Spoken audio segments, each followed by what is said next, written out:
Hello everyone, welcome to Internet Learning. Hope you all are doing well.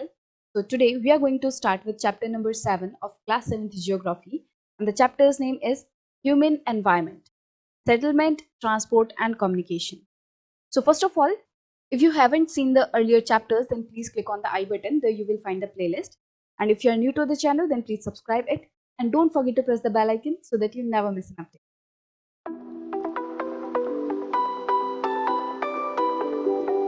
So let's start with our today's chapter, Human Environment, Settlement, transport and communication.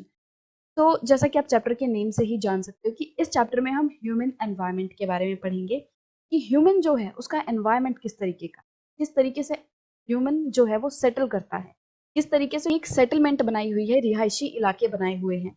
Transport, human जो है वो किस तरीके से transport करता है, किस तरीके से एक जगह से दूसरी जगह में जाता है, क्या हमारे मोड्स ऑफ ट्रांसपोर्ट हैं, किस तरीके से हम कम्युनिकेट करते हैं, किस तरीके से हमारा जो कम्युनिकेशन सिस्टम है वो इवॉल्व हुआ है, किस तरीके के कम्युनिकेशन टूल्स हम यूज करते हैं।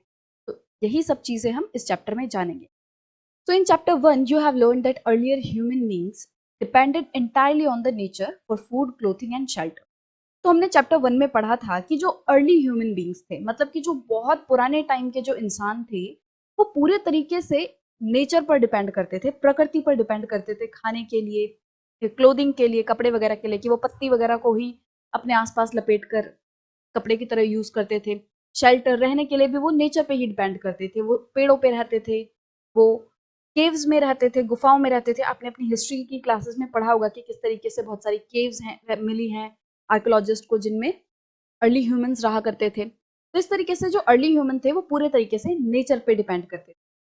बट अगर हम आज का माहौल देखें, आज का सिनेरियो देखें, तो क्या हम आज भी पूरे तरीके से नेचर पे डिपेंड हैं? नहीं है ना ऐसा। क्या हम कपड़े घास फूस के पहनते हैं? क्या हम गुफाओं पे रह रहे हैं? क्या हम पेड़ों पे रह रहे हैं? ऐसा तो नहीं है आजकल। हाँ, इनडायरेक्टली हम नेचर पे डिपेंड करते हैं, ऐसा नहीं है। अगर हम कपड़े भी पहन रहे हैं तो हम कॉटन के कपड़े पहन रहे हैं, कॉटन कहाँ से आ रहा है? नेचर से, वो अलग बात है। हम इनडायरेक्टली नेचर पे ही डिपेंड करते हैं, बट क्या हम डायरेक्टली यूज कर रहे हैं नेचर को? क्या हम डायरेक्टली कॉटन को यूज कर रहे हैं पहनने के लिए? क्या हम डायरेक्टली पत्तों को अपनी पेड़ शरीर पर लगा रहे हैं? ऐसा नहीं है। हम पेड़ों पर रहते नहीं हैं अभी आजकल, बट फिर भी पेड़ों पे हम डिपेंड करते हैं रहने के लिए। क्यों? जो हमारे घर बनते हैं उनमें लकड़ी का काम होता है, वो कहाँ से आता है? पेड़ों से। तो ऐसा नहीं है कि हम नेचर पे डिपेंड ही नहीं करते, हम नेचर पे आज भी डिपेंड करते हैं, बट एक तरीके से इनडायरेक्टली डिपेंड करते हैं। हम डायरेक्टली बहुत कम चीजें जो है आजकल नेचर से यूज करते हैं।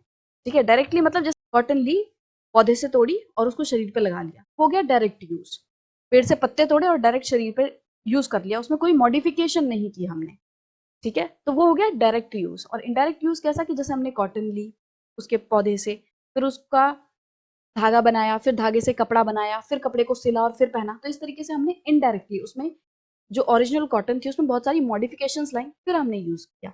ठीक है, तो वही डिफरेंस आ गया है कि जो पुराने ह्यूमन बींग्स थे वो पूरे तरीके से नेचर पे डिपेंड करते थे, वो डायरेक्टली नेचर से चीजें लेते थे और उसको यूज करते थे। बट आज क्या हो गया है, आज हम नेचर को डायरेक्टली यूज नहीं करते, नेचर को इनडायरेक्टली यूज करते हैं। नेचर में बहुत सारी मॉडिफिकेशंस करते हैं, फिर हम उसे यूज करते हैं। ठीक है, but with time they learn new skills to grow food, build homes and develop better means of transport and communication. तो समय के साथ साथ क्या हुआ, जो अर्ली ह्यूमन बींग्स थे वो धीरे धीरे डेवलप हुए। ठीक है, टाइम टू टाइम जो है ह्यूमन में डेवलपमेंट आई। जो ह्यूमंस थे उन्होंने खाने को ग्रो करना सीखा, मतलब कि क्रॉप्स ग्रो करनी सीखी, खेती बाड़ी करना सीखा। ठीक है, घर बनाना सीखा, और किस तरीके से वो और जल्दी एक प्लेस से दूसरे प्लेस में ट्रैवल कर सकते हैं। तो ट्रांसपोर्ट के जो मीन्स हैं वो डेवलप हुए। कम्युनिकेशन का जो तरीका है वो बेटर हुआ, नए नए तरीके हमने ढूंढे। राइट, तो पहले जो है लेटर्स से बात होती थी, और उससे पहले भी लोग सिर्फ बोलकर बात करते थे, और अगर उससे भी पहले की बात करें तो लोग सिर्फ इशारों से बात करते थे, जो अर्ली ह्यूमंस थे। या जो ह्यूमन से भी पहले वाली जो टाइम था उसमें जो जानवर की तरह हम रहते थे, उसमें तो एक तरीके से इशारों से बात करते थे। तब तक तो भाषा भी डेवलप नहीं हुई थी। तो इस तरीके से कम्युनिकेशन के जो मेथड्स हैं वो भी डेवलप हुए हैं। सबसे पहले तो हम एक तरीके से इशारों से बात करते थे, फिर धीरे धीरे हमने बोलना सीखा, भाषाएं बनाई, फिर हमने लिखना पढ़ना सीखा, फिर हमने अब टेक्नोलॉजी की तरफ हम आ गए हैं। अब हम फोन यूज करते हैं, अब हम कंप्यूटर यूज करते हैं कम्युनिकेट करने के लिए। तो इस तरीके से इन सभी चीज़ों में, सेटलमेंट में, ट्रांसपोर्ट में, कम्युनिकेशन में बहुत सारी डेवलपमेंट आई है, बहुत सारे चेंजेस आए हैं, और हम एक मॉडिफाइड एनवायरनमेंट में रह रहे हैं। जैसे कि मैंने अभी आपको बताया कि हम नेचर को बहुत ही ज़्यादा मॉडिफाई करके यूज़ कर रहे हैं। तो अब हम स्टार्ट करते हैं अपने सबसे पहले टॉपिक सेटलमेंट से, ठीक है? फिर हम कम्युनिकेशन एंड ट्रांसपोर्ट के बारे में नेक्स्ट वीडियोज़ में पढ़ेंगे। तो सेटलमेंट क्या होता है? Settlements are the places where people build their homes. तो सिंपली सेटलमेंट्स वो जगहें हैं जहाँ पे लोग जो है अपना घर बना के रहते हैं। Early human beings lived on the trees and in caves.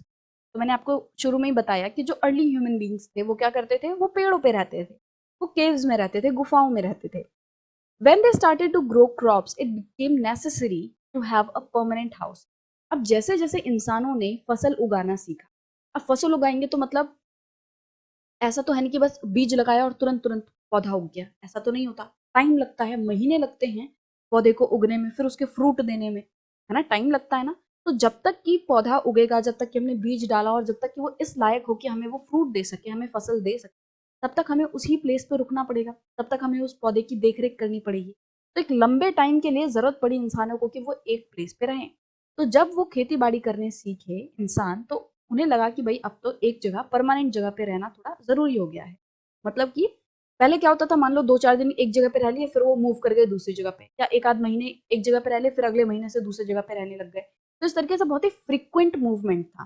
But जब इंसानों ने फसल उगाना सीखा, एग्रीकल्चर सीखा, तब उन्हें जरूरत लगी एक सेटलमेंट की, कि भाई एक जगह पे हमें कुछ देर के लिए रुकना पड़ेगा, थोड़ी ज्यादा देर के लिए, कि जब तक हमारी जो फसल है वो उग के तैयार होगी, जब तक कि वो हमें, मान लो गेहूं उगाया है, तो जब तक कि हम बीज डालें उसका, गेहूं डालें, पौधा बने और फिर वो वापस से हमें कुछ गेहूं दे दे, तब तक के लिए तो हमें यहाँ पे रुकना पड़ेगा, फसल के पकने तक हमें रुकना पड़ेगा।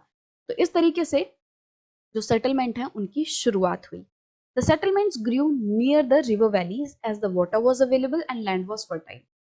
तो ज्यादातर आपने हिस्ट्री की बुक में भी पढ़ा होगा कि जो सेटलमेंट्स हैं वो नदियों के किनारे शुरू हुई। ज्यादा से ज्यादा जो सेटलमेंट है, अर्ली सेटलमेंट्स हैं, वो हमें कहाँ देखने मिलती है? नदियों के किनारे। क्यों? क्योंकि नदी के किनारे हमें पानी मिलेगा, जाहिर सी बात है, नदियों से इजीली हम पानी ला सकते हैं। और नदी के किनारे जो प्लेन्स होते हैं वो बहुत ही ज्यादा फर्टाइल होते हैं, है ना, एलुवियल जो प्लेन्स होते हैं, जो एलुवियल सॉइल से बनते हैं। क्यों? क्योंकि नदी में जब बाढ़ वगैरह आती है तो फाइन पार्टिकल्स को अपने आसपास के इलाके में छोड़ देती है, और इस वजह से जो नदी के आसपास की जो जमीन है वो टाइम टू टाइम रिन्यू होती है और वो बहुत ज्यादा फर्टाइल होती है। तो इस वजह से एक तो पानी की अवेलेबिलिटी की वजह से और फर्टिलिटी की वजह से, कि जो जमीन है वहाँ की बहुत ज्यादा उपजाऊ होती है। तो इन कारणों से जो सेटलमेंट्स हैं वो हमें ज्यादा से ज्यादा नदी के किनारे देखने मिलेंगे। With the development of trade, commerce and manufacturing, human settlements came larger. अब जैसे जैसे डेवलपमेंट हुई, ट्रेड में डेवलपमेंट हुई, कॉमर्स में डेवलपमेंट हुई, कि मान लो लोग जो है पहले फसल उगाते थे, सिर्फ और सिर्फ अपने लिए उगाते थे। बट जैसे जैसे वो और ज्यादा फसल उगाने लग गए, उनके पास एक्सेस फसल होने लग गई, बहुत ज्यादा होने लग गई। तो जब उनके पास ज्यादा फसल होगी तो वो क्या करेंगे? एक दूसरे के साथ शेयर करेंगे। किसी ने दाल उगाई है, किसी ने चावल उगाए हैं, और उन उनके लिए उनके पास सफिशिएंट है और एक्सेस हो रहा है, तो वो क्या करेंगे? जो एक्सेस है, जो ज्यादा है, वो किसी के साथ शेयर कर देंगे। तो तुम्हारे पास जो ज़्यादा दाल है वो मुझे दे दो, और मेरे ज़्यादा चावल तुम ले लो, तो हम दोनों के पास चावल और दाल हो जाएगा। तो इस तरीके से जब आदान प्रदान का सिस्टम स्टार्ट हुआ, डेवलपमेंट हुई, ट्रेड की डेवलपमेंट हुई, कॉमर्स की डेवलपमेंट हुई, मैन्युफैक्चरिंग की डेवलपमेंट हुई, ठीक है, जब हम नई नई चीज़ें मैन्युफैक्चर करने लग गए, तब जो ह्यूमन सेटलमेंट्स हैं वो और ज़्यादा बड़ी होती गई। ठीक है, लोगों ने और ज़्यादा सेटलमेंट्स बनानी स्टार्ट कर दी, रिहायशी इलाके बनाने स्टार्ट कर दिए। Settlement flourished and civilisations developed near river valley. तो जो रिवर वैलीज हैं उनके आसपास सेटलमेंट्स फ्लरिश्ड हो गई, बहुत सारे लोग जो हैं एक साथ रहने लग गए और सिविलाइजेशंस बनी, सभ्यताएं बनने लगी। Do you recall the names of civilizations that grow along the banks of river Indus, Tigris, Nile and Huangho? तो हमने अपनी हिस्ट्री की बुक में इंडस वैली के बारे में तो पढ़ा ही है, कि जो सिंधु घाटी सभ्यता है, इंडस वैली सिविलाइजेशन है, हड़प्पन सिविलाइजेशन, तो उसके बारे में हमने पढ़ा है। जो सिंधु घाटी की सभ्यता है, सिंधु नदी के आसपास पाई जाती है। टिग्रिस जो रिवर है उसके आसपास भी मेसोपोटामिया देखने मिलता है, जो कि एक अर्ली सिविलाइजेशन। इसी तरीके से नाइल रिवर के यहाँ इजिप्शियन सिविलाइजेशन थी, एंड हुआंगी रिवर के आसपास येलो रिवर सिविलाइजेशन या फिर हुआंगी सिविलाइजेशन जो है डेवलप हुई। तो इस तरीके से ये जो मेन रिवर्स के आपको नाम दिए गए, इनके आसपास ये अलग अलग सिविलाइजेशन डेवलप हुई। सेटलमेंट्स कैन बी परमानेंट और टेम्परेरी। सेटलमेंट्स परमानेंट भी हो सकती हैं और टेम्परेरी भी हो सकती हैं। तो नाम से ही आपको पता चल रहा है कि परमानेंट मतलब कि जो एक लंबे समय तक जो सेटलमेंट्स हैं, जहाँ पे लोग एक लंबे समय तक एक जगह पे रह रहे हैं, और टेम्परेरी मतलब कि जहाँ पे लोग ज़्यादा समय के लिए नहीं रह रहे, बहुत जल्दी-जल्दी अपनी जो सेटलमेंट है, अपनी जो जगहें हैं, वो चेंज कर रहे हैं। Settlements which are occupied for a short time are called temporary settlements. तो ऐसी सेटलमेंट्स जो कि बहुत ही कम टाइम के लिए ऑक्यूपाई की गई हैं, मतलब कि कोई ऐसी जगह जहाँ पे लोग बहुत शॉर्ट पीरियड के लिए रह रहे हैं, उसे हम टेम्परेरी सेटलमेंट कहेंगे। The people living in deep forest, hot and cold deserts and mountains often dwell in such temporary settlements. तो ऐसे लोग जो कि घने जंगलों में रहते हैं, हॉट एंड कोल्ड डेजर्ट्स में रहते हैं, मतलब एक्सट्रीम कंडीशंस में रहते हैं, माउंटेन्स पे रहते हैं, पहाड़ों पे रहते हैं, तो ऐसे लोग टेम्परेरी सेटलमेंट्स में रहते हैं। मतलब कि वो एक ही जगह पे बहुत ही लंबे समय के लिए नहीं रहते, वो एक समय पे बहुत थोड़े टाइम के लिए रहते हैं, फिर अपनी जगह जो है वो चेंज कर लेते हैं। They practice hunting, gathering, shifting, cultivation and transhumance. तो ऐसे लोग जो कि टेम्परेरी सेटलमेंट में रहते हैं, वो हंटिंग करते हैं, जानवरों का शिकार करते हैं, जो जंगलों में पौधे वगैरह मिलते हैं, फ्रूट मिलते हैं, उनको गैदर करते हैं। वो शिफ्टिंग कल्टीवेशन करते हैं। शिफ्टिंग कल्टीवेशन क्या होता है कि जब जैसे कोई एक पीस ऑफ लैंड है, उस पे बहुत सारे पेड़ वगैरह उगे हुए हैं, तो लोग क्या करेंगे, पहले उन पेड़ों को काट देंगे, फिर जो भी रेजिड्यू होगा उसको जला देंगे, और उसकी वजह से क्या हो जाएगा, वहां पे राख बन जाएगी, ऐश बन जाएगी। ठीक है, उसकी वजह से वो एक मैन्योर का काम करेगी। फिर उस जमीन पे जो कि पेड़ों को काटने के बाद बची, उस पे वो खेती करते हैं। और जब जमीन की फर्टिलिटी कम हो जाती है, फिर वो दूसरे जगह पे शिफ्ट कर देते हैं। फिर वो दूसरी ऐसी जगह ढूंढते हैं जहाँ पे पेड़ पौधे हैं, फिर वो उसको काटते हैं, फिर जला के फिर वापस से उस जमीन को यूज करते हैं। ठीक है, तो इस तरीके से, क्योंकि इसमें जो कल्टीवेशन है वो शिफ्ट हो रही है, मतलब कि वो एक टाइम पे एक जगह पे कल्टीवेशन कर रहे हैं, खेती बाड़ी कर रहे हैं, फिर दूसरे टाइम में वो दूसरे जगह पे करने लगते हैं, तो उसको कहते हैं शिफ्टिंग कल्टीवेशन, और स्लैश एंड बर्न कल्टीवेशन भी इसको कहा जाता है। उसके बाद ट्रांसह्यूमेंस। ट्रांसह्यूमेंस मतलब क्या होता है, it is a seasonal movement of people.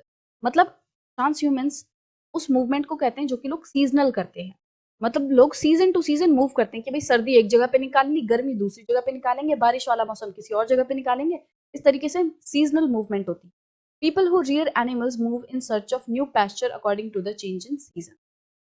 तो जो लोगों के पास जानवर होते हैं, एनिमल रियरिंग करते हैं, तो उन एनिमल्स के लिए नए पैस्चर की खोज में वो मौसम के हिसाब से जगहें चेंज करते हैं।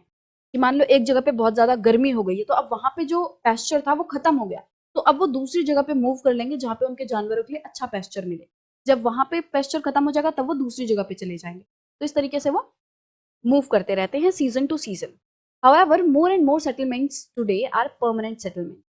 अब टेम्परेरी सेटलमेंट्स जो है, हमने पढ़ा कि एक्सट्रीम कंडीशंस में होती हैं, ऐसी जगहों पे होती है जहाँ पे जंगल हैं, लोग, ऐसे लोग टेम्परेरी सेटलमेंट्स में रहते हैं जो कि जंगलों में रह रहे हैं, जो कि हॉट एंड कोल्ड डेजर्ट्स में रह रहे हैं, पहाड़ों पे रह रहे हैं। तो इस तरीके के लोग जो है वो टेम्परेरी सेटलमेंट्स में रहते हैं। बट इस तरह के लोग ही बहुत कम रह गए हैं। अब बहुत कम लोग जो हैं वो जंगलों में रहते हैं, बहुत कम लोग हॉट एंड कोल्ड डेजर्ट्स में रहते हैं, पहाड़ों पे भी जो, अगर हम बहुत ऊंची ऊंची चोटियां देखें, वहां पे भी बहुत कम रहते हैं। तो ज्यादातर लोग जो हैं वो परमानेंट सेटलमेंट में रहते हैं, मतलब कि वो एक लंबे टाइम के लिए एक जगह पर रहते हैं, घर बना के। In these settlements people build homes to live. तो ऐसी सेटलमेंट्स में, परमानेंट सेटलमेंट्स में क्या होता है, लोग घर बनाते हैं और फिर उस घर में रहते हैं एक लंबे टाइम के लिए। तो आप इस फोटो में देख सकते हो, एक ह्यूमन सेटलमेंट है, यहाँ पे इस तरीके से घर बने हुए हैं प्रॉपर, तो इसे हम एक परमानेंट सेटलमेंट कह सकते हैं। ठीक है, डू यू नो सेक्शन पे आ जाते हैं। The place where a building or a settlement develops is called its site. तो एक ऐसी जगह जहाँ पे कोई बिल्डिंग बन रही है या फिर जहाँ पे एक सेटलमेंट डेवलप हो रही है, उसे क्या कहा जाता है, उसकी साइट कहा जाता है। The natural condition for selection for an ideal site are. अगर हम देखें कि कैसी जगह पे हमें सेटलमेंट बनानी चाहिए, कैसी जगह पे लोग जो हैं जाकर रहते हैं, ठीक है, तो एक साइट की सिलेक्शन के लिए, एक आइडियल साइट की सिलेक्शन के लिए किन किन फैक्टर्स का ध्यान रखना पड़ता है। फेवरेबल क्लाइमेट, क्लाइमेट जो है वो फेवरेबल होना चाहिए, एक्सट्रीम क्लाइमेटिक कंडीशंस नहीं होनी चाहिए कि बहुत ज्यादा सर्दी है, बहुत ज्यादा गर्मी है। भाई ऐसी जगह जहाँ पे दिन भर बारिश ही होती रहती है, ऐसी जगहों पे तो हम नहीं रह सकते। एक अच्छा सा क्लाइमेट होना चाहिए कि ना ज्यादा सर्दी ना ज्यादा गर्मी, ठीक है, बढ़िया सी बारिश भी होती है जहाँ टाइम टू टाइम। तो एक फेवरेबल क्लाइमेट चाहिए। अवेलेबिलिटी ऑफ वाटर, पानी के बिना तो हम जिंदा ही नहीं रह सकते, तो पानी तो बहुत ही ज्यादा आवश्यक है। सुटेबल लैंड, एक ऐसी लैंड होनी चाहिए जहाँ पे हम सेटलमेंट बना सके, जहाँ पे हम घर बना सके। उबड़ खाबड़ जमीन पे हम घर नहीं बना सकते।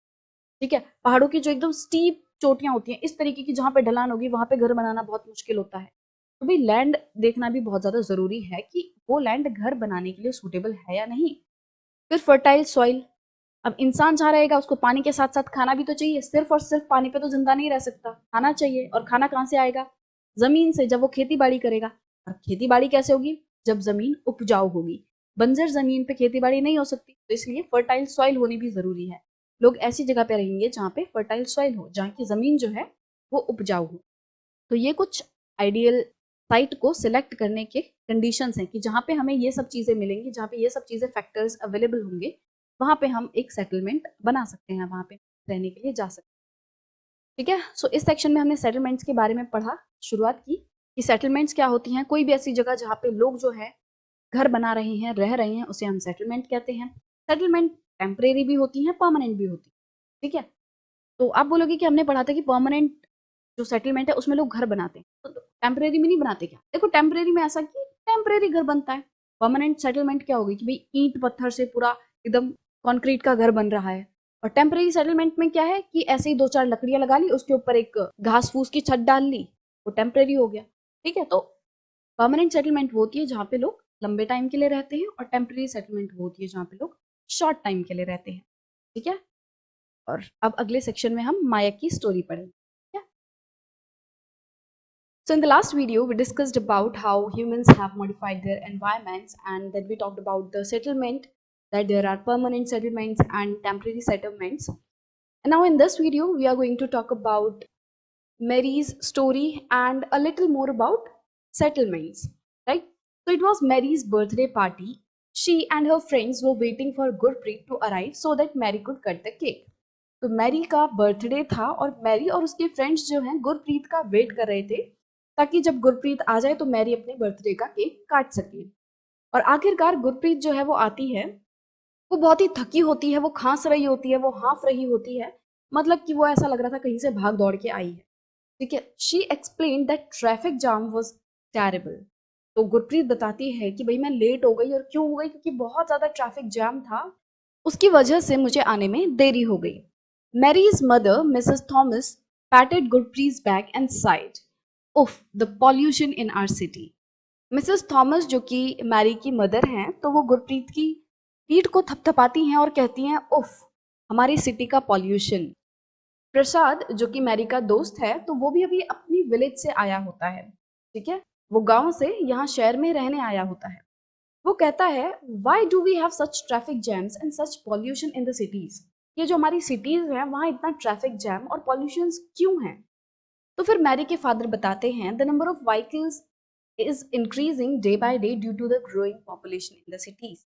यहाँ पे ट्रैफिक जैम और पॉल्यूशन इसलिए है क्योंकि सिटीज में दिन ब दिन नंबर ऑफ व्हीकल्स जो है, नंबर ऑफ कार्स बाइक्स, ये जो है वो बढ़ता जा रहा है। क्यों? क्योंकि दिन ब दिन लोगों की जो संख्या है सिटी में वो भी बढ़ती जा रही है। अब ज्यादा लोग होंगे तो वो आने जाने के लिए अपने अपने साधन यूज करेंगे, अपने अपने मीन्स यूज करेंगे, मतलब कि कोई कार से जाएगा, कोई बाइक से जाएगा, कुछ लोग पब्लिक ट्रांसपोर्ट भी यूज करेंगे। बट अगर पब्लिक ट्रांसपोर्ट भी लोग यूज करते हैं तो जितने ज्यादा लोग हो जाएंगे उतनी ज्यादा पब्लिक ट्रांसपोर्ट की भी जरूरत हो जाएगी। और जितने ज्यादा हम गाड़ियां यूज करेंगे, व्हीकल्स यूज करेंगे, तो उसमें क्या होगा? उनकी वजह से पॉल्यूशन होता है। तो जितनी ज्यादा गाड़ियां होंगी उतना ही ज्यादा पॉल्यूशन होगा। फिर मैरी पूछती है, then why are people coming to the cities? अब ठीक है, जो नंबर ऑफ सिटीज, मतलब कि नंबर ऑफ पीपल जो है वो सिटीज में बढ़ रहा है, उसकी वजह से नंबर ऑफ व्हीकल्स बढ़ रहा है, और उसकी वजह से पॉल्यूशन बढ़ रहा है, ट्रैफिक जैम हो रहा है। पर ये लोगों को आने की जरूरत ही क्या है सिटी में? क्यों इतने ज्यादा लोग आ रहे हैं सिटीज में? फिर मैरी की मदर उसे बताती है कि देखो, लोग इसलिए आते हैं क्योंकि उन्हें जॉब चाहिए। जो गांव वाले इलाके हैं वहां उन्हें उतनी ज्यादा जॉब नहीं मिल पाती। ठीक है, बहुत सारे लैंडलेस लेबरर्स होते हैं जिनके पास अपनी कोई जमीन नहीं होती, तो उन लोगों को काम नहीं मिलता, तो वो काम की खोज में सिटीज में आ जाते हैं बेटर एजुकेशन के लिए। कि गांव वाले जो इलाके हैं वहाँ पे इतना अच्छा एजुकेशन सिस्टम नहीं है, वहाँ के स्कूल्स वगैरह इतने ज़्यादा अच्छे नहीं होते, तो इसलिए बहुत सारे जो लोग हैं वो अपने बच्चों को पढ़ाने के लिए शहरों में आ जाते हैं कि उनके बच्चों को थोड़ी अच्छी एजुकेशन मिल जाएगी। और मेडिकल फैसिलिटीज, अगेन ये जो मेडिकल फैसिलिटीज है वो भी गांव वाले इलाके में इतनी अच्छी नहीं होती, शहरों में जो मेडिकल फैसिलिटीज है वो अच्छी होती हैं। तो इसलिए लोग क्या करते हैं, मेडिकल फैसिलिटीज के लिए, कुछ बड़ी बड़ी बीमारियों को दिखाने के लिए सिटीज में आ जाते हैं ताकि उनकी जो बीमारियां हैं वो ठीक हो सकें। फिर मैरी और पूछती है, if so many people keep coming to the cities, where will all the people live? अगर दिन ब दिन इतने सारे लोग हमारी सिटी में आते जाएंगे तो फिर सारे लोग रहेंगे कहाँ? सारी जगह तो सिटीज में जो भी जगह हैं वो तो आदमियों से भर जाएंगी, लोगों के रहने के लिए जगह कहाँ होगी? तभी जो मिस्टर थॉमस हैं वो कहते हैं, जो मैरी के पापा हैं वो उसको बताते हैं, that is why you see so many slums and squatter settlements where people stay in congested and unhygienic conditions. तो मैरी के पापा उसको बताते हैं क्योंकि सिटीज में दिन ब दिन लोगों की मात्रा जो है वो बढ़ती जा रही है, दिन ब दिन लोग जो है वो बहुत ज्यादा सिटीज में आते जा रहे हैं। तो उसके कारण क्या हो रहा है, जैसा मैरी ने पॉइंट आउट किया कि भाई लोग जाएंगे कहाँ? तो लोग कहीं नहीं जाएंगे, वो सिटीज में ही रहेंगे। बट कैसे रहेंगे? बहुत ही कंजस्टेड रहेंगे, वो स्लम्स बना के रहेंगे, स्क्वेटर सेटलमेंट्स में रहते हैं। ठीक है, तो हम देखते हैं कि भाई एक जगह तो हमें बड़ी बड़ी बिल्डिंग्स दिखती हैं और एक जगह हमें झुग्गी झोपड़ियां देखने मिलती हैं। तो जो लोग जो दूसरी स्टेट्स वगैरह से गांव वाले इलाके से सिटीज में आ जाते हैं वो लोग फिर स्लम्स में रहते हैं। ठीक है, कंजस्टेड एरियाज में रहते हैं। क्यों? क्योंकि उनके पास अपनी कोई जमीन तो है नहीं, अभी तो वो बेचारे खुद जॉब की तलाश में आए हैं कि उनको कोई जॉब मिले, और अगर जॉब ही नहीं है तो भी उनके पास पैसा भी नहीं होगा, पैसा नहीं है तो घर कहाँ से खरीदेंगे? तो उनको जहाँ पे भी जैसी भी जगह मिलती है वो वहाँ पे रहने लगते हैं, ऐसी थोड़ा सा टेम्परेरी सेटलमेंट में झुग्गी झोपड़ी से डालकर वो रहने लगते हैं। अब ऐसी कंडीशंस में जब रहेंगे तो एक साथ बहुत ज्यादा लोग रहते हैं, कंजस्टेड मतलब कि एकदम सब कुछ पास पास होता है, लोगों को चैन से रहने के लिए जगह नहीं मिलती। कि मान लो 2 लोगों के सोने की जगह बट वहां पे 6 लोग सो रहे हैं, ऐसी जगह है। घर सिर्फ 4 लोगों के लिए, वहां पे 10 लोग एक रूम में रह रहे हैं। तो अगर ऐसी सिचुएशन होती है, उस तरीके को हम कहते हैं कंजस्टेड। और अनहाइजीनिक कंडीशंस में, अनहाइजीनिक मतलब कोई साफ सफाई नहीं है, ना पानी ढंग का है, गलियों में एकदम कीचड़ कीचड़ है, कूड़ा कचरा यहीं इधर उधर पड़ा दिखेगा आपको। तो इस तरह की अनहाइजीनिक कंडीशंस में लोगों को रहना पड़ता है। Shortage of power and water supply are common problems in the cities. तो सिटीज में हमें शॉर्टेज ऑफ पावर देखने मिलेगी, वाटर सप्लाई की कमी देखने मिलेगी। Prasad said, our villages may not have big cinema halls, well-equipped school and good hospitals, but we have lot of open spaces and fresh air to breathe in. प्रसाद कहता है कि भले ही हमारे जो गांव हैं वहां पे बड़े बड़े सिनेमा हॉल्स ना हो, वहां पे अच्छे अच्छे स्कूल्स ना हो, गुड हॉस्पिटल्स ना हो, बट हमारा जो गांव है वहां ओपन स्पेसेस हैं, खुले मैदान हैं, जहां पे हम चैन की सांस ले सकते हैं, फ्रेश एयर ले सकते हैं। When my grandfather was sick, we had to rush him to the city hospital. But जब मेरे ग्रैंडफादर बीमार पड़े थे तब हमें उन्हें सिटी के हॉस्पिटल में लाना पड़ा था। ठीक है, तब हमें उन्हें सिटीज में जो हॉस्पिटल हैं उनमें दिखाने के लिए लाना पड़ा था ताकि वो ठीक हो जाएं।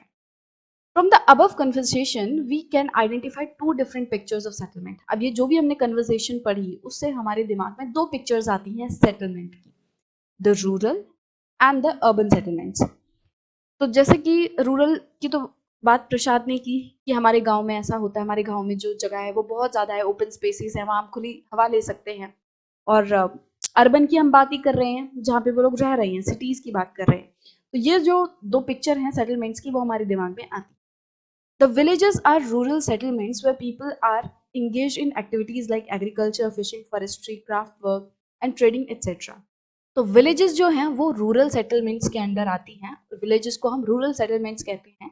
और रूरल सेटलमेंट्स कौन सी होती हैं? जहाँ पे लोग एग्रीकल्चरल एक्टिविटीज में एंगेज होते हैं, जहाँ पे लोग खेती बाड़ी करते हैं, फिशिंग करते हैं, फॉरेस्ट्री, क्राफ्ट वर्क और ट्रेडिंग। तो इस तरीके के काम, मतलब फॉरेस्ट में जाके वो कुछ लकड़ियां वगैरह इकट्ठा कर रहे हैं और कुछ क्राफ्ट वर्क बना रहे हैं, जैसे कि मान लो बास्केट्स वगैरह बना रहे हैं।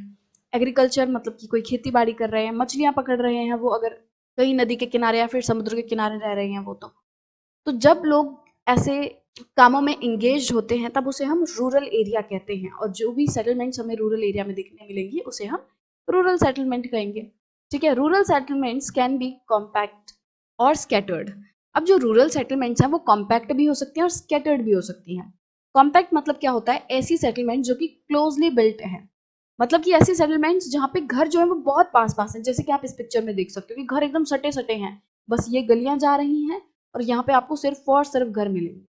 ठीक है, कि जहाँ पे घर बहुत ज्यादा पास पास हो वो होते हैं कॉम्पैक्ट सेटलमेंट। और स्कैटर्ड की बात करें जहाँ पे घर दूर दूर हैं, जैसे इस पिक्चर में आप देखोगे एक घर यहाँ है, कुछ घर यहाँ पे है, कुछ घर यहाँ पे है, तो कितनी दूर दूर घर है। ठीक है, तो जब दूर दूर घर होते हैं तो स्कैटर्ड सेटलमेंट उसे हम कहेंगे। तो in a scattered settlement dwellings are spaced over an extensive area. तो क्या होता है स्कैटर्ड सेटलमेंट में कि बड़ी सी जगह पे बहुत दूर दूर घर होते हैं, घर जो है वो पास पास नहीं होते। और ये जो स्कैटर्ड सेटलमेंट है वो कैसे इलाकों में हमें देखने मिलेगी, हिली ट्रैक्ट्स में देखने मिलेगी, थिक फॉरेस्ट में और एक्सट्रीम क्लाइमेटिक रीजन्स में हमें देखने मिलेगी। तो लोग जो है वो दूर दूर वाले इलाकों में दूर दूर घर बना के कब रहते हैं, जब क्लाइमेटिक कंडीशंस बहुत एक्सट्रीम होती हैं, कहीं पे बहुत ज्यादा सर्दी है, कहीं पे बहुत ज्यादा गर्मी है, कोई पहाड़ी इलाकों में रहते हैं, मान लो ऐसे जैसे कि आपको इस फोटो में दिख ही रहा है, कोई घर किसी ने यहाँ पे बना लिया तो किसी ने यहाँ पे बना लिया, किसी ने यहाँ पे बना लिया। तो इस तरीके से स्कैटर्ड सेटलमेंट्स होती हैं इन इलाकों में, ठीक है।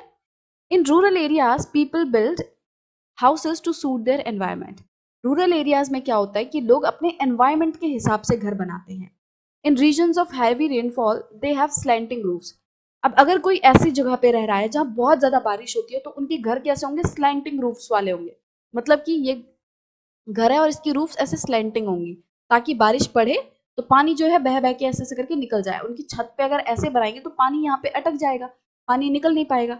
तो इस वजह से अगर कोई ऐसी जगह पे रह रहा है जहाँ बहुत ज्यादा बारिश होती है तो उनकी वहाँ पे स्लैंटिंग रूफ्स होती हैं घरों की, ठीक है। और ऐसे जगह पे है अगर वहाँ पे पानी जो है एक्यूमुलेट हो जाता है, इकट्ठा हो जाता है, तो वो ऐसी घर बनाते हैं जो कि रेज्ड प्लेटफॉर्म पे होते हैं। जैसे कि आप पिक्चर में देखोगे कि यहाँ पे इन्होंने पहले लकड़ियों से पूरा एक प्लेटफॉर्म बनाया फिर उसके ऊपर घर बनाया है। तो जहाँ पे पानी इकट्ठा हो जाता है, जहाँ पे पानी जो है एक्यूमुलेट हो जाता है, ऐसी जगहों पे लोग कैसे घर बनाते हैं, रेज्ड प्लेटफॉर्म पे घर बनाते हैं, थोड़े से उठे हुए प्लेटफॉर्म पे। कि पहले वो ऐसे लकड़ी वगैरह, मान लो ये जमीन है, ठीक है, ये जमीन है, तो लोगों ने क्या किया, यहाँ पे पहले लकड़ियां लगा के एक प्लेटफॉर्म बना लिया, ठीक है। अब इसके ऊपर वो अपना घर बनाएंगे ताकि अगर पानी जो है यहाँ पे एक्यूमुलेट भी होता है तो वो उनके घर के अंदर ना आए, ठीक है। पानी जो है वो यहाँ एक्यूमुलेट हो जाएगा बट उनके घर में नहीं आ पाएगा। तो इस तरीके से अपने एनवायरमेंट के हिसाब से रूरल एरियाज में लोग घर बनाते हैं, राइट।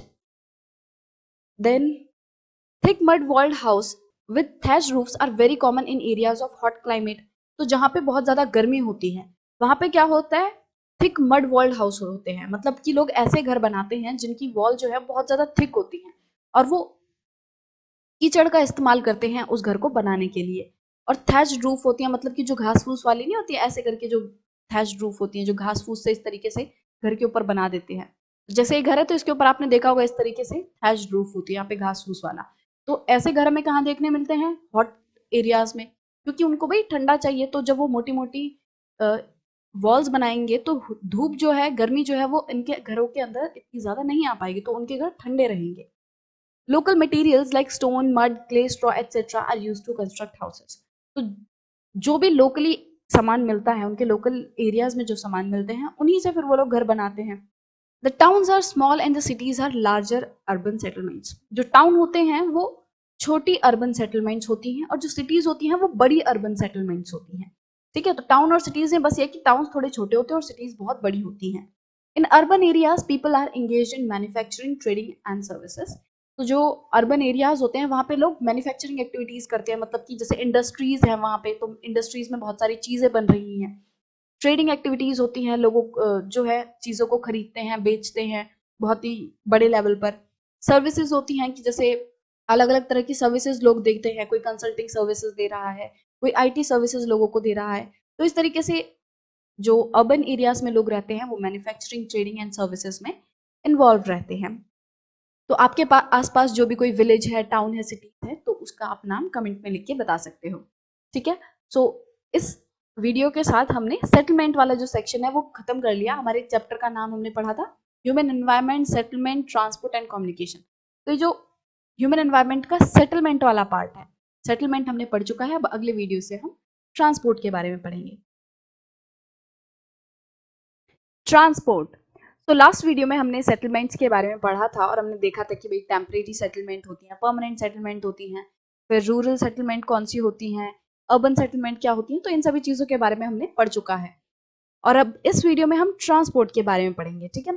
तो transport is the means by which people and goods move. तो ट्रांसपोर्ट क्या है, ट्रांसपोर्ट वो तरीके हैं, वो मीन्स हैं जिनसे लोग और सामान एक जगह से दूसरी जगह पे मूव करते हैं।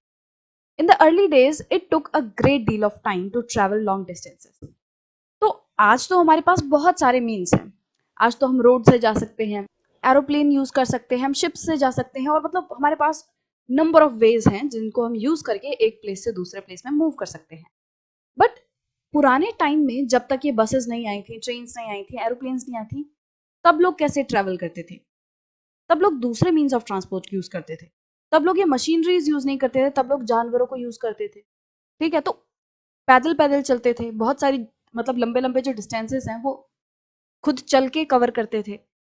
तो पुराने टाइम में क्या होता था, जब इस तरह के बसेस नहीं थी, ट्रेन नहीं थी, ये जो मशीनरियां अब बनी है जाके, तो जब ये पहले नहीं थी तब लोगों को बहुत ज्यादा टाइम लगता था लॉन्ग डिस्टेंसेस को ट्रेवल करने में। ठीक है, तो लंबे लंबे रास्तों को वो बहुत ही जल्दी कवर नहीं कर पाते थे आज की तरह, उन्हें बहुत ज्यादा टाइम लगता था लंबे रास्तों को कवर करने में। People had to walk and use animals to carry their goods. अब लोगों को, जैसा भी मैंने बताया कि जब तो मशीनरियां नहीं थी, ये जो बसेस है, ट्रेन है, एरोप्लेन्स है, शिप्स है, जब तक ये नहीं बनी थी तब लोग क्या करते थे, लोग खुद चलकर एक जगह से दूसरी जगह पे जाते थे, और इसके साथ साथ वो जानवरों का भी इस्तेमाल करते थे अपने सामान वगैरह को कैरी करने के लिए। Invention of the wheel made transport easier. और जब पहिए का आविष्कार हुआ, जब पहिए का आविष्कार हुआ, व्हील का इन्वेंशन हुआ, तब एक तरीके से लोगों की दुनिया बदल गई। ठीक है, जो ट्रांसपोर्ट है वो बहुत ज्यादा आसान हो गया। With the passage of time different means of transport developed, but even today people use animals for transport. समय के साथ साथ अलग अलग जो तरीके हैं ट्रांसपोर्ट के वो बदले, ट्रांसपोर्ट जो है वो डेवलप हुआ, नए नए तरीके आए, नए नए मशीनरियां आई, बट फिर भी आज भी हम जानवरों का इस्तेमाल करते हैं ट्रांसपोर्ट के लिए। ठीक है, जैसे हमारी कंट्रीज में donkeys, mules, bullocks and camels जो हैं, ये बहुत ही कॉमन एनिमल्स हैं जो कि ट्रांसपोर्ट के लिए इस्तेमाल होते हैं। आज भी हम लोग इन जानवरों का इस्तेमाल करते हैं बहुत जगहों पर, जैसे कि कोई ऐसी टेरेन है, मान लो पहाड़ों पे, कि ऐसी जगह है जहाँ पे रोड वगैरह अभी ढंग से नहीं बने, या फिर कोई और जो गाड़ी है वहां पे नहीं चल सकती, तो लोग क्या करते हैं, जानवरों का इस्तेमाल करते हैं कोई चीज ट्रांसपोर्ट करने में। In the Andes mountain of South America llamas are used. ठीक है, तो जो एंडीज माउंटेन्स हैं साउथ अमेरिका में, वहां पे लामाज का यूज होता है। ठीक है, और तिब्बत में याक्स का यूज होता है ट्रांसपोर्ट के लिए। तो जो जानवर जहाँ पे पाया जाता है, वहां के लोग उसी जानवर का इस्तेमाल करते हैं ट्रांसपोर्ट के लिए। ठीक है, जैसे कि हमारे राजस्थान में कैमल्स का इस्तेमाल होता है बहुत ज्यादा। The early traders from other countries use to take several months to reach India. जो पुराने टाइम में ट्रेडर्स होते थे, जब वो दूसरी कंट्रीज से इंडिया में आते थे, तब उन्हें बहुत ज्यादा टाइम लगता था, महीने लग जाते थे इंडिया तक पहुंचने में। दे टुक ईदर द सी रूट और द लैंड रूट। अब उस टाइम पे क्या होता था, या तो वो सी के रास्ते से आते थे, समुद्र के रास्ते से आते थे, या तो वो जमीन के रास्ते से आते थे। बट जिस भी रास्ते से आते थे, इन्हें टाइम बहुत ज्यादा लग जाता था, महीने लग जाते थे उनको हमारे इंडिया तक आने में। Aeroplanes have made travel faster. अब जब एरोप्लेन्स आए तब तो ट्रैवल बहुत ज़्यादा फास्ट हो गया। अब हम लगभग 24 घंटे में पूरी दुनिया में किसी भी देश में पहुंच सकते हैं, किसी भी कोने में हम 24 घंटे में पहुंच जाएंगे। तो इतना फास्ट जो है ट्रैवल हो चुका है। Now it takes only 6 to 8 hours to travel from India to Europe. आज अगर आप इंडिया से यूरोप के किसी देश में जाना चाहते हो, तो आपको सिर्फ और सिर्फ 6 से 8 घंटे लगेंगे वहां पे पहुंचने में। बट जैसा कि पहले बताया कि जब यूरोप से हमारे यहाँ ट्रेडर्स आते थे, तब महीनों लग जाते थे। तो देखो, कहाँ महीने लगते थे और कहाँ सिर्फ अभी कुछ घंटों में ही हम उस जगह पे पहुंच जाते हैं। मॉडर्न मीन्स ऑफ ट्रांसपोर्ट दस सेव्स टाइम एंड एनर्जी। तो इसीलिए हम कह सकते हैं कि जो ये मॉडर्न मीन्स ऑफ ट्रांसपोर्ट हैं, ये टाइम भी सेव करते हैं और एनर्जी भी सेव करते हैं, कि लोग अब बहुत आसानी से और बहुत जल्दी एक प्लेस से दूसरी जगह में मूव कर सकते हैं। The four major means of transport are roadways, railways, waterways and airways. तो ये हमारे 4 मेजर मीन्स ऑफ ट्रांसपोर्ट हैं जिनके थ्रू हम एक प्लेस से दूसरे प्लेस में जाते हैं। Roadways. So in the last video, we discussed about the transport, and we came to know that there are majorly 4 means of transport, and they are roadways, railways, waterways, and airways. And in this video, we are going to start with the roadway. तो इस topic में ज़्यादा कुछ समझाने के लिए है नहीं, क्योंकि आप पहले से ही बहुत कुछ जानते हो इस टॉपिक के बारे में। तो the most commonly used means of transport, specially for short distances, are road. तो सबसे ज़्यादा यूज होने वाला मीन्स ऑफ ट्रांसपोर्ट है, अगर हम बात करें शॉर्ट डिस्टेंसेस की भी, तो सबसे ज़्यादा क्या यूज होता है, रोड्स।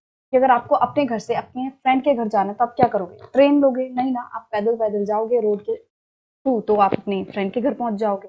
आप अपने स्कूल जाते हो घर से, तो कैसे जाते हो, रोड से जाते हो। तो मतलब कि बहुत ज़्यादा इस्तेमाल जो हम करते हैं मीन्स ऑफ ट्रांसपोर्ट, वो है road. They can be metalled and unmetalled. तो मेटल्ड कौन से रोड होते हैं, जो कि पक्के रोड होते हैं। ठीक है, पक्के रास्तों को हम मेटल्ड रोड कहते हैं, और अनमेटल्ड रोड होते हैं कच्चे रोड। ठीक है, मतलब कि जो कंक्रीट वगैरह से नहीं बने हुए, जिनमें मिट्टी होती है, ठीक है, जो कि मिट्टी पत्थर से ऐसे ही बने होते हैं, तो वो होते हैं unmetalled road. The plains have a dense network of roads. तो जो हमारे प्लेन एरियाज है वहां पे बहुत ज्यादा रोड्स हैं, मतलब कि एक बहुत ही डेंस नेटवर्क है रोड्स का। Roads have also been build in the terrains like desert, forest and even high mountains. तो ऐसा नहीं है कि सिर्फ और सिर्फ प्लेन एरियाज में ही रोड्स हैं, इसके अलावा जो दूसरी टेरेन्स हैं, जैसे कि डेजर्ट वाले इलाके हो गए, फॉरेस्ट, और यहाँ तक कि जो माउंटेन है, पहाड़ों पे भी हमें रोड्स देखने मिलते हैं। Manali Leh highway in the Himalayan mountains is one of the highest roadways in the world. तो जो मनाली लेह हाईवे है हिमालयन माउंटेन्स में, वो वर्ल्ड के सबसे ऊंचे रोडवेज में से एक है। अब जो रोड अंडरग्राउंड बिल्ट होते हैं उन्हें हम सबवेज कहते हैं, मतलब कि ऐसे रोड जो जमीन के अंदर बनाए जा रहे हैं। ठीक है, मान लो ये जमीन है, इसके आप यहाँ पे ऊपर आप चलते हो, ठीक है, बट कोई रोड है जो कि यहाँ पे अंदर को बनाया जा रहा है, ठीक है, इस तरीके से अंदर को बनाया जा रहा है, तो उसको हम कहते हैं सबवेज। और फ्लाईओवर्स जो होते हैं वो रेज्ड स्ट्रक्चर्स होते हैं, कि भाई यहाँ पे जमीन है ये, और इसके ऊपर से इस तरीके से जो रोड्स बनते हैं उन्हें हम flyovers. Now let's discuss do you know section. There are several national and state highways in India. तो ये हमें पता है कि हमारे इंडिया में बहुत सारे नेशनल और स्टेट हाईवेज हैं। The latest development in the India is the construction of express highways. तो इंडिया में एक्सप्रेस हाईवेज बनाए जा रहे हैं, और जो गोल्डन क्वाड्रिलेटरल है वो एक बहुत ही इंपॉर्टेंट रोड नेटवर्क है जो कि हमारी मेगा सिटीज को कनेक्ट करता है। दिल्ली, मुंबई, चेन्नई एंड कोलकाता, इन चारों सिटीज को गोल्डन क्वाड्रिलेटरल जो है वो कनेक्ट करता है। और अभी यहाँ पिक्चर में आप देख सकते हो ये एक मेटल रोड है, मतलब पक्का रास्ता है, और ये अनमेटल रोड है, मतलब ये कच्चा रोड है। तो यहाँ पे क्या है, पूरा कंक्रीट से अच्छे से बना हुआ है, बट यहाँ पे मिट्टी वगैरह से भी ये रोड बना हुआ है। तो ज्यादातर अर्बन सिटीज में हमें मेटल रोड देखने मिलते हैं, और जो हमारे रूरल एरियाज है अनमेटल रोड देखने मिलते हैं। तो इसके साथ हमारा ये जो रोडवेज वाला सेक्शन था वो खत्म। रेलवेज। सो हम लोग मीन्स ऑफ ट्रांसपोर्ट के बारे में पढ़ रहे थे, और उसमें से हमने रोडवेज के बारे में पढ़ चुका है, और इस वीडियो में हम रेलवेज के बारे में पढ़ेंगे। The railways carry heavy goods and people over long distances quickly and cheaply. तो रेलवे जो है वो लोगों को और सामानों को, गुड्स को बहुत ही जल्दी और सस्ते में एक जगह से दूसरे जगह पे पहुंचा देता है। तो जो रेलवे है वो बहुत ही सस्ता और सबसे ज्यादा यूज होने वाला मीन्स ऑफ ट्रांसपोर्ट है, अगर हमें बहुत लंबे डिस्टेंस को कवर करना है। तो रेलवे इसको लोग बहुत ही ज्यादा यूज करते हैं अगर उन्हें एक जगह से दूसरी जगह पे जाना है जो कि बहुत दूर है। The invention of the steam engine and the industrial revolution help in speedy development of rail transport. तो स्टीम इंजन का जब आविष्कार हुआ उसकी वजह से और इंडस्ट्रियल रेवोल्यूशन की वजह से जो रेल ट्रांसपोर्ट है उसमें काफी ज्यादा जल्दी डेवलपमेंट हुई। Diesel and electric engines have largely replaced the steam engines. और आजकल क्या है, जो डीजल एंड इलेक्ट्रिक इंजन्स हैं उन्होंने काफी हद तक स्टीम इंजन्स को रिप्लेस कर दिया है। मतलब कि आज ज्यादा से ज्यादा ट्रेन में हमें डीजल एंड इलेक्ट्रिक इंजन्स देखने मिलेंगे, स्टीम इंजन्स बहुत कम देखने मिलेंगे। In places super fast trains have been introduced to make the journey faster. और बहुत सारी जगहों पे सुपर फास्ट ट्रेन्स भी इंट्रोड्यूस की जा चुकी हैं ताकि जो जर्नी है उसको और भी ज्यादा फास्टर बनाया जा सके, ताकि लोगों को और सामानों को एक जगह से दूसरी जगह पे और भी तेजी से पहुंचाया जा सके। The railway network is well developed over the plain areas. तो रोडवेज की ही तरह यहाँ पे जो रेलवे नेटवर्क है वो भी प्लेन एरियाज में बहुत ज्यादा फैला हुआ है। और एडवांस टेक्नोलॉजिकल स्किल्स की मदद से हमने जो डिफिकल्ट टेरेन्स होती हैं, जो माउंटेन्स होते हैं, वहां पे भी रेलवे लाइंस बिछा दी हैं, बट वो उतनी ज्यादा नहीं है जितनी कि हमें प्लेन्स एरिया में देखने मिलेंगी। ठीक है, तो पहाड़ों पे भी रेलवे लाइंस हैं, बट कम मात्रा में है। Indian railway network is well developed and it is the largest in Asia. तो हमारा जो इंडियन रेलवे नेटवर्क है ये बहुत ही डेवलप्ड है, और एशिया में लार्जेस्ट रेलवे नेटवर्क जो है वो इंडिया का है। Now let's discuss do you know section. The Trans-Siberian Railway is the longest railway system connecting St. Petersburg in Western Russia to Vladivostok on the Pacific coast. तो अगर हम यहाँ map में देखें तो ये जो सेंट पीटर्सबर्ग है और यहाँ पे व्लादिवोस्टॉक है, तो ये वाला जो रेलवे सिस्टम है ये वर्ल्ड का लॉन्गेस्ट रेलवे सिस्टम, ठीक है, और इसे साइबेरियन रेलवे कहा जाता है, trans Siberian railway. The train from Zinning to Lhasa runs at an altitude of 4,000 meter above sea level and the highest point is 5072 metre. तो जो ट्रेन है जिनिंग से लेके लहसा जो जाती है वो ट्रेन 4000 मीटर की ऊंचाई पर चलती है। मतलब कि अगर हम समुद्र तल से ऊंचाई देखें तो सी लेवल से वो 4000 मीटर जो हाइट है उस पर ये ट्रेन चलती है, और इसका हाईएस्ट पॉइंट जो है इस रेलवे सिस्टम का वो है 5072 मीटर्स। तो इतनी ऊंचाई तक जो है ये ट्रेन चलती हैं। तो लॉन्गेस्ट सिस्टम जो है वो ट्रांस साइबेरियन वाला सिस्टम है, और हाईएस्ट की अगर हम बात करें हाईएस्ट है जिनिंग से लहसा वाला। वाटरवेज, तो अपने पिछले वीडियो में हमने रेलवेज की बात की और उससे पहले हमने रोडवेज की बात की थी। तो हमने दो जो मीन्स ऑफ ट्रांसपोर्ट है लैंड से होने वाले वो हमने देख चुके हैं कि जो रोड्स हैं वो भी जमीन पर ही बनते हैं, जो ट्रेन है उसकी जो पटरियां हैं वो भी जमीन पर ही बिछती हैं। तो इस तरीके से हमने लैंड से रिलेटेड मीन्स ऑफ ट्रांसपोर्ट जो है वो कवर कर लिए हैं।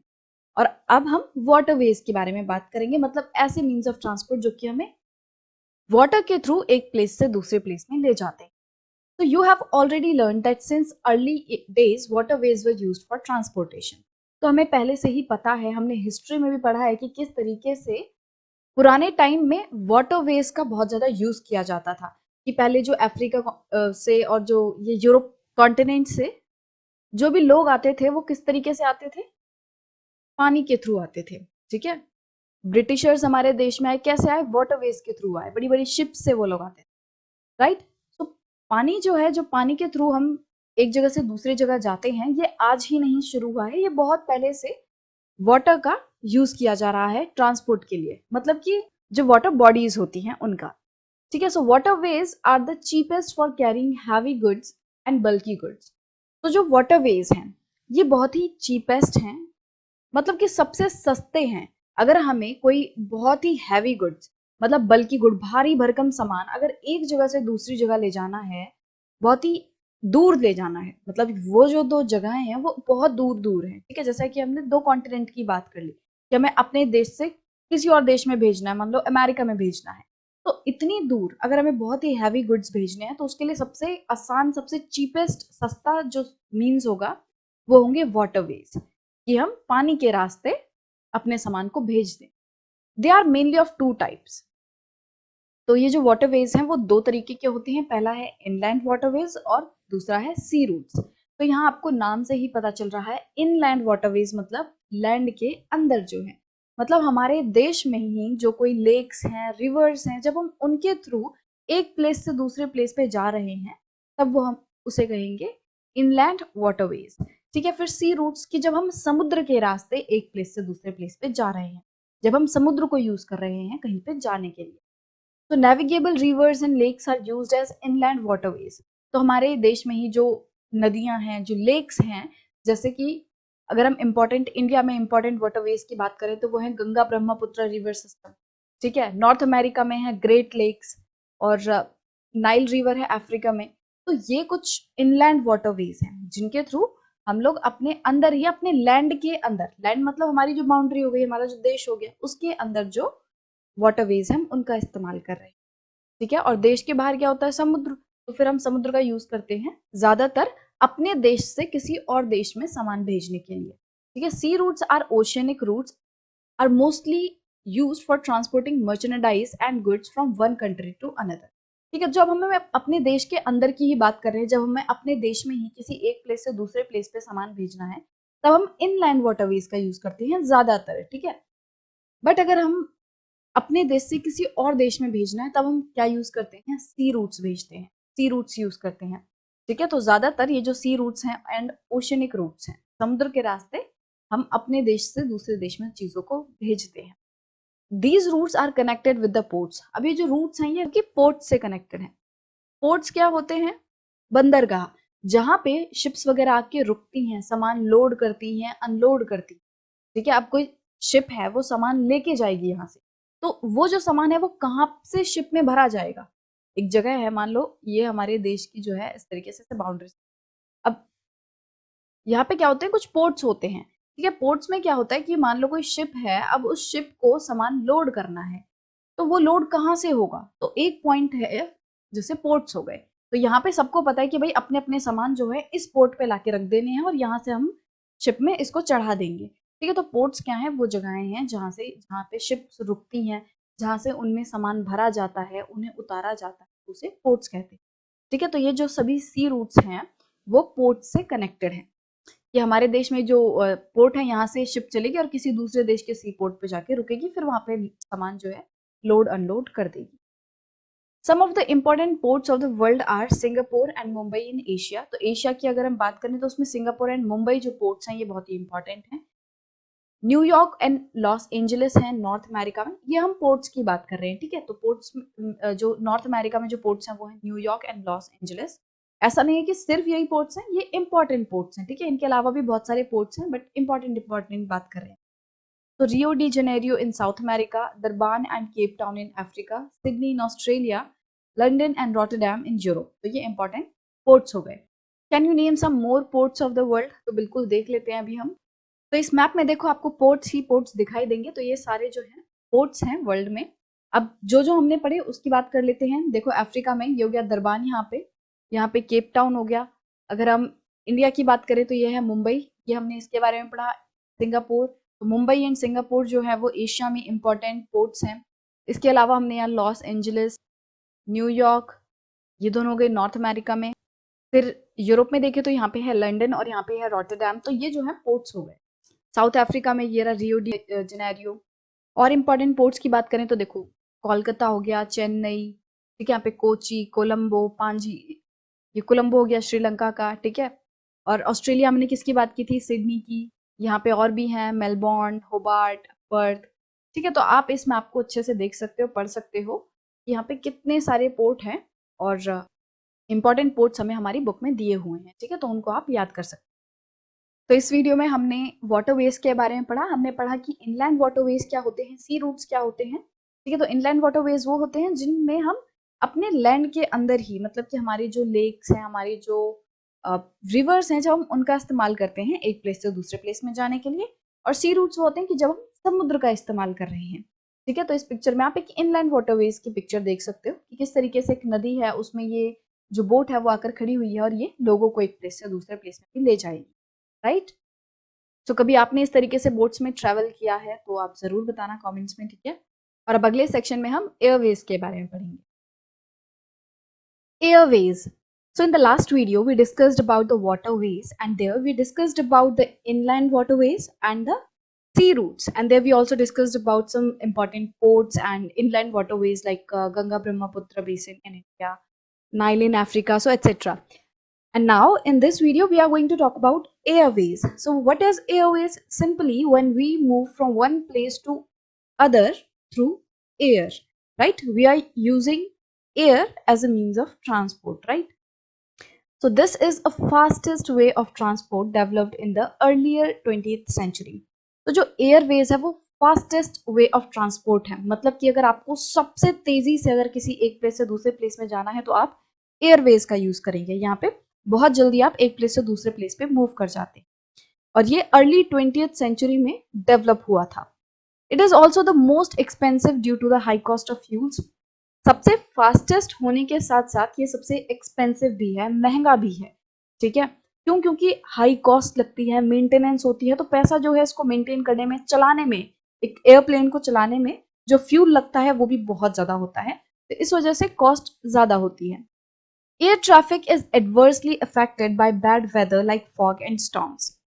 अब जो एयर ट्रैफिक होता है, मतलब कि जब एयरप्लेन जो जाते हैं वो काफी बार वेदर की वजह से, फॉग, स्टॉर्म, तो इन सभी चीजों की वजह से डिस्टर्ब हो जाते हैं, ठीक है। जैसे आपने ही सुना होगा कि भाई मौसम, खराब मौसम की वजह से जो एयरप्लेन है वो एक जगह से दूसरी जगह पे नहीं मूव कर पाया, तो उसको रोक दिया गया कुछ समय के लिए। तो इसी तरीके से जो एयरवेज हैं वो बहुत ज्यादा अफेक्ट होते हैं वेदर की वजह से। तो वेदर पे काफी ज्यादा डिपेंडेंस रहती है एयरवेज की।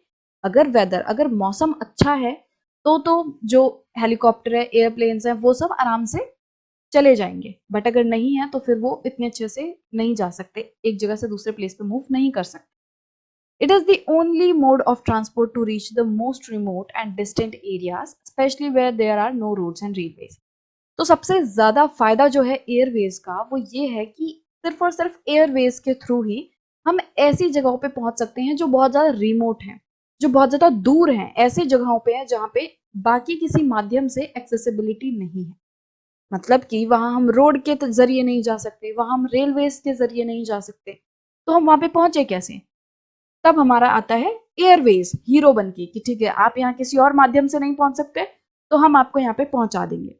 जैसे ऊंची ऊंची जो चोटियां होती हैं पहाड़ों की, वहां पे ना ही तो रोड्स होती, ना ही ट्रेन होती, तो वहां पे हम कैसे जाएं? एयरवेज से। So helicopters are extremely useful in most inaccessible areas and in times of calamities for rescuing people and distributing food, water, clothes and medicine. तो जो हेलीकॉप्टर्स होते हैं वो बहुत ज़्यादा यूजफुल होते हैं ऐसी जगह पे पहुंचने के लिए जो कि इनएक्सेसिबल है, मतलब कि जहाँ पे आसानी से नहीं पहुंचा जा सकता। और स्पेशली कालमिटीज के टाइम जब कोई आपदा आ जाती है, जैसे कहीं पे बाढ़ आ गई, भूकंप आ गया, तो ऐसी कोई नेचुरल कालमिटी आ जाती है, कहीं पे कुछ हो जाता है, दुर्घटना घट जाती है, और वहां पे हम किसी और जरिए से नहीं जा पा रहे हैं, वहां पे हम रोड से नहीं जा पा रहे हैं, रेल से नहीं जा पा रहे हैं, तो हम हेलीकॉप्टर्स का यूज करते हैं ऐसी जगहों पे जाने में जो कि दुर्घटनाग्रस्त होती हैं।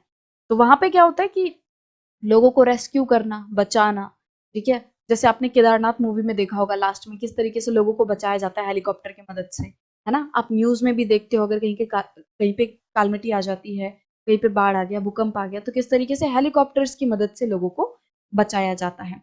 तो बचाने के साथ साथ वहां पे जो नेसेसरी सप्लाईज हैं, वाटर, क्लोथ्स, मेडिसिन, ये सभी चीजें भी लोगों को पहुंचाई जाती हैं हेलीकॉप्टर की मदद से, ठीक है। तो जो एयरवेज है वो बहुत ज्यादा इंपॉर्टेंट रोल प्ले करते हैं। Some of the important airports are Delhi, Mumbai, New York, London, Paris, Frankfurt and Cairo. तो ये कुछ इंपॉर्टेंट एयरपोर्ट्स हैं। जैसे हमने पोर्ट्स के बारे में पढ़ा था कि भाई शिप कहाँ आके रुकेगी, पोर्ट्स पे आके रुकती है। इसी तरीके से हमारे जो एरोप्लेन है वो कहाँ पे जाके रुकेंगे, कहाँ से जो यात्री हैं उनको बैठाएंगे, कहाँ उनको छोड़ेंगे, ठीक है, वो होते हैं एयरपोर्ट्स। तो कुछ इंपॉर्टेंट एयरपोर्ट्स के यहाँ पे नाम दिए गए हैं, राइट। तो यहाँ पे आप एक हेलीकॉप्टर की पिक्चर देख सकते हो, और हो सकता है आप में से बहुत सारे लोगों ने एरोप्लेन में सवारी भी की हो, तो आपका एक्सपीरियंस कैसा रहा उसके बारे में जरूर बताना कमेंट्स में। तो इसके साथ एयरवेज के साथ हमने हमारा जो ट्रांसपोर्ट वाला सेक्शन है वो खत्म कर लिया है।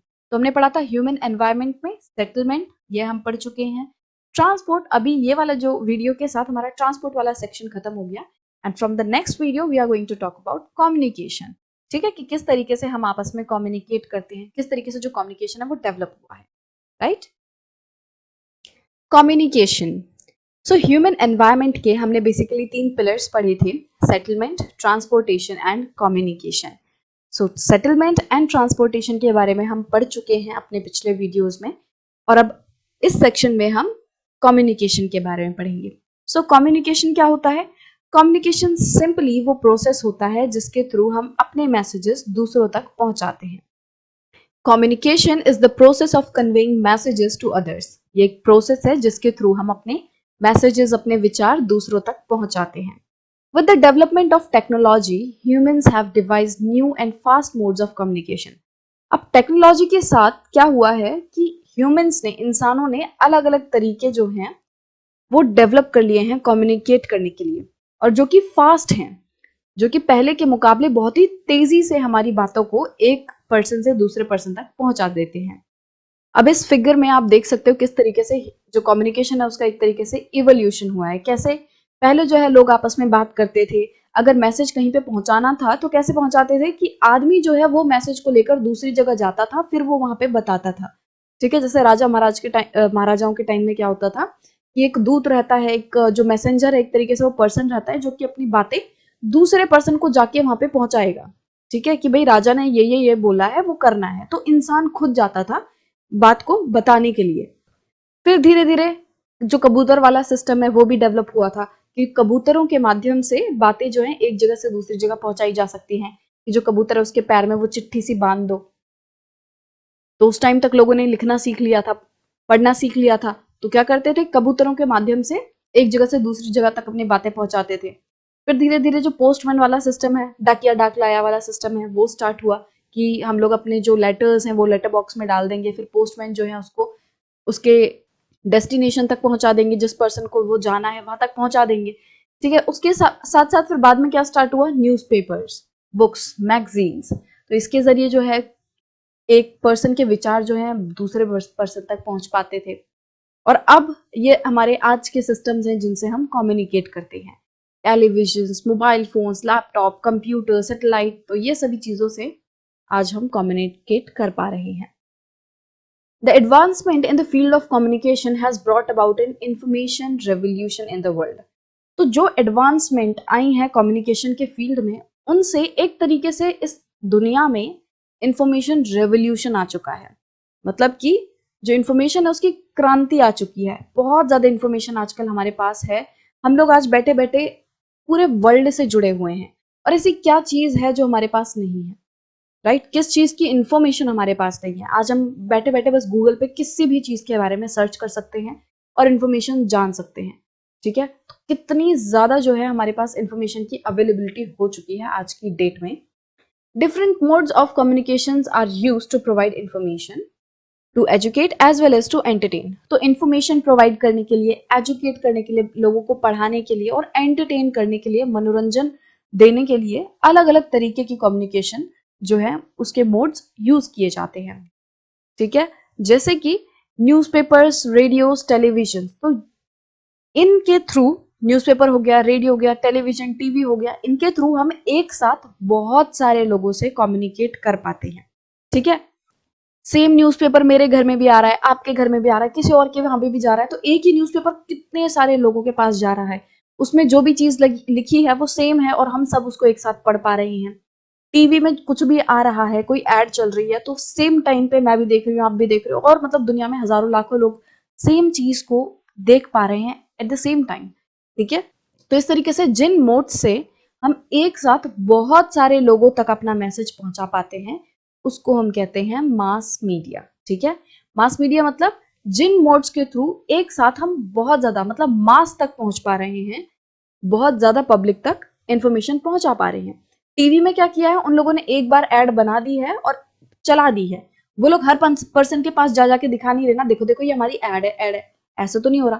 तो उन लोगों ने टीवी में एक बार एड बनाई और चला दी, अब उसे एक साथ बैठ के हजारों लाखों लोग देख रहे हैं। तो जिन मोड्स ऑफ कम्युनिकेशन से बहुत ज्यादा लोगों तक एक बार में पहुंचा जा सकता है, उसे हम मास मीडिया कहते हैं। ठीक है, जैसे रेडियो हो गया, न्यूज़पेपर्स हो गए, right? The satellites have made communication even faster. अब सैटेलाइट्स की मदद से जो कम्युनिकेशन है वो और भी ज्यादा तेज हो चुकी है। Satellites have helped in oil exploration. Satellites की मदद से ऑयल एक्सप्लोरेशन में मदद हुई है। मतलब दुनिया के किस कोने में कहाँ पर तेल मिलेगा, ये हमें सैटेलाइट की मदद से पता चलता है। फॉरेस्ट का सर्वे हो पाता है, कहाँ पे कितने जंगल हैं, कितना एरिया जो है वो जंगलों से घिरा हुआ है, इस तरीके से फॉरेस्ट सर्वे हो पाता है। अंडरग्राउंड वाटर जो है वो सैटेलाइट की मदद से पता चलता है कि किस एरिया में अंडर वाटर है, अंडरग्राउंड वाटर है, कितना है। ठीक है, मिनरल वेल्थ, कि किस एरिया में कौन सा मिनरल पाया जा रहा है, ये हमें सैटेलाइट की मदद से पता चलता है। और इन सभी के साथ साथ वेदर फोरकास्टिंग, जो हम न्यूज देखते हैं ना कि आज का मौसम ऐसा रहेगा, अधिकतम तापमान इतना रहेगा, न्यूनतम तापमान इतना रहेगा, तो ये जो वेदर फोरकास्ट है, ये सब की जानकारी भी हमें सैटेलाइट से मिल पाती है। इसके बाद डिजास्टर वार्निंग, कहीं पे तूफान आ रहा है ना, साइक्लोन्स आने वाले होते हैं, तो उनकी जानकारी हमें पहले ही मिल जाती है। कैसे मिलती है? क्योंकि सैटेलाइट्स है। ठीक है, तो सैटेलाइट्स की मदद से हमें डिजास्टर वार्निंग्स मिल पाती हैं। सैटेलाइट्स की वजह से ही हमारे ये जो टीवी वगैरह हैं ये चल पाते हैं, इंटरनेट हम यूज कर रहे हैं। तो सैटेलाइट्स जो हैं वो बहुत ही बड़ा रोल प्ले कर रही हैं हमारे कम्युनिकेशन में। Now we can send electronic mails और ईमेल्स थ्रू इंटरनेट। इंटरनेट जो है उसने तो एक तरीके से दुनिया को बदल के ही रख दिया है। आज हम घर बैठे बैठे पूरी दुनिया से कनेक्ट हो पा रहे हैं। कैसे हो पा रहे हैं? इंटरनेट की वजह से। आप मेरी वीडियो देख रहे हो, कैसे देख रहे हो? इंटरनेट। ठीक है, तो इंटरनेट की मदद से हम ईमेल्स भेज सकते हैं। ईमेल्स मतलब इलेक्ट्रॉनिक मेल्स, ऐसा मेल जो कि इलेक्ट्रॉनिकली भेजा जा रहा है। Wireless telephonic communications through cellular phones have become very popular today. तो पुराने जमाने में क्या होता था, वो जो टेलीफोन रहते थे उनमें तार लगे रहते थे, वायर्ड टेलीफोन्स होते थे, बहुत ही बड़े होते थे साइज में वो। बट आज जो है वो हमें बहुत कम देखने मिलते हैं। आज हम सेल फोन्स यूज करते हैं, उनमें कोई तार होता है? कुछ नहीं होता, वो वायरलेस है। तो वायरलेस टेलीफोन्स की मदद से हम कम्युनिकेट कर रहे हैं, अपनी बातें अपने फ्रेंड तक पहुंचा रहे हैं, है ना? तो वायरलेस जो डिवाइसेस हैं वो बहुत ज्यादा आजकल फेमस हो रही हैं। Internet not only provides us with worldwide information and interaction but has also made our lives more comfortable. अब इंटरनेट की वजह से सिर्फ ऐसा ही नहीं हुआ है कि पूरी दुनिया भर की इंफॉर्मेशन हमारे पास आ गई है। इसके साथ-साथ हमारी जो लाइफ है वो बहुत कंफर्टेबल भी हुई है। कैसे हुई है? सबसे पहला तो यही एग्ज़ाम्पल है कि ये जो कोरोना में जो पैंडेमिक हुआ ये अभी, इसमें घर बैठे-बैठे हमने क्लासेस ली, है ना? हमारी ऑनलाइन क्लासेस चल रही थी। अब हमें स्कूल नहीं जाना पड़ा और हमारी एजुकेशन भी डिस्टर्ब नहीं हुई। तो इंटरनेट की मदद से कितना ज़्यादा फ़ायदा हो गया, है ना? आप मेरी वीडियो देख पा रहे हो, आप गूगल पे कुछ भी सर्च कर पाते हो। कैसे कर पा रहे हो? कंफर्टेबल है ना? आपको कहीं जाके हज़ारों लाखों बुकें छाननी नहीं पड़ रही कोई इन्फॉर्मेशन के लिए। दूसरा, आपको मूवी देखने जाना है। आप क्या करोगे? बस बैठे-बैठे टिकट बुक कर लोगे कि ठीक है भई हमारी टिकट बुक हो गई है, हम इस दिन मूवी देखने जा रहे हैं। ट्रेन की टिकट हम लोग बैठे-बैठे कर लेते हैं। हम आजकल रेलवे स्टेशन पे नहीं जाते टिकट करवाने के लिए। फ़ोन पे ही हम अपनी टिकट कर लेते हैं कि इस डेट को मेरे को यहाँ पे जाना है, तो उसकी मैं टिकट करवा लेता हूँ। एयरवेज़ की टिकट जो है, वो भी मतलब सब कुछ जो है हमारा फ़ोन पे हो रहा है। आज हम बैठे-बैठे पता नहीं हमारे देश के किस कोने से, दुनिया के किस कोने से सामान आ रहा है, हमें नहीं पता चलता, बट हम बैठे-बैठे बस अपने घर पे सामान मँगा लेते हैं अमेज़न से, फ्लिपकार्ट से, है ना? कितना ज़्यादा कंफर्टेबल हमारी लाइफ़ हो चुकी है। हम सिर्फ बैठते हैं, फ़ोन को लेते हैं, चूज़ करते हैं भाई मुझे ये ड्रेस अच्छी लग रही है, मैंने ऑर्डर कर देना है, पेमेंट कर देनी है, 2-3 दिन बाद में मेरे पास ड्रेस आ जानी है। मुझे कहीं कहीं नहीं जाना पड़ा, ना मेरा इतना टाइम वेस्ट हुआ। तो इस तरीके से ये जो इंटरनेट है, ये जो कम्युनिकेशन में इतना ज़्यादा डेवलपमेंट हुआ है, इसकी वजह से हमारी लाइफ़ बहुत ज़्यादा आसान हो चुकी है। And with this kind of interconnectivity of people, services and institutions across the world, we are a large global society. तो इस तरह की जो कनेक्टिविटी हुई है लोगों में, सर्विसेज में, कि आज जो है जैसे हमारी जो आईटी सर्विसेज है वो बहुत ज़्यादा फेमस है कि हमारे यहाँ से आईटी सर्विसेज एक्सपोर्ट होती है एक तरीके से कि किसी देश में कुछ चाहिए, कोई मान लो कोई सॉफ्टवेयर बनवाना है, किसी दूसरे देश में बैठी कोई कंपनियों से कोई सॉफ्टवेयर चाहिए, तो वो हमारे देश में बोल देगी कि ठीक है मुझे ये सॉफ्टवेयर बना के दे दो, हम बैठे बैठे यहाँ से सॉफ्टवेयर बना के भेज देंगे। ठीक है, तो इस तरीके से सर्विसेज कनेक्ट हो गई हैं, इंस्टीट्यूशंस कनेक्ट हो गए हैं। आजकल बहुत सारे जो कोर्सेज हैं, हार्वर्ड यूनिवर्सिटी के कोर्सेज हम बैठे बैठे यहाँ से देख सकते हैं, है ना? तो इस तरीके से पूरी दुनिया जो है वो जुड़ चुकी है और एक लार्ज ग्लोबल सोसाइटी बन चुके हैं, एकदम कनेक्ट हो चुका है देश दुनिया का हर हिस्सा एक दूसरे से, राइट? सो इसके साथ हमारा जो कम्युनिकेशन वाला टॉपिक है और हमारा जो पूरा चैप्टर है जियोग्राफी का क्लास 7th का human environment, settlement, transport and communication वाला, अब ये खत्म हो गया है। आई होप कि आपको ये सब कुछ समझ आया हो, ट्रांसपोर्टेशन कैसे होता है, क्या मोड्स ऑफ ट्रांसपोर्ट हैं, किस किस तरह की सेटलमेंट होती हैं, रूरल सेटलमेंट, अर्बन सेटलमेंट। फिर हमने कम्युनिकेशन के बारे में अब इस वीडियो में पढ़ लिया कि जो कम्युनिकेशन है किस तरीके से वो हमारी लाइफ में एक बहुत इंपॉर्टेंट रोल जो है प्ले कर रहा है और किस तरीके से जो कम्युनिकेशन है उसका इवोल्यूशन हुआ है। ठीक है, पहले सिर्फ चिट्ठियां भेजी जाती थी, उससे पहले हम सिर्फ बातचीत करते थे, सिर्फ बोल के अपने जो मैसेजेस हैं वो एक दूसरे को पहुंचाते थे। फिर हमने लिखना पढ़ना सीखा, फिर हम चिट्ठियां भेजनी सीखी, फिर अब फोन आ गए, टेलीविजन आ गए, न्यूज़पेपर्स आ गए। तो इस तरीके से कम्युनिकेशन का इवोल्यूशन हुआ। तो अगर हमारे पास फोन है तो हम कह सकते हैं कि आज पूरी दुनिया जो है वो हमारी मुट्ठी में है ना? कि एक क्लिक पे हम कोई भी इंफॉर्मेशन जान सकते हैं दुनिया के किसी भी कोने के बारे में।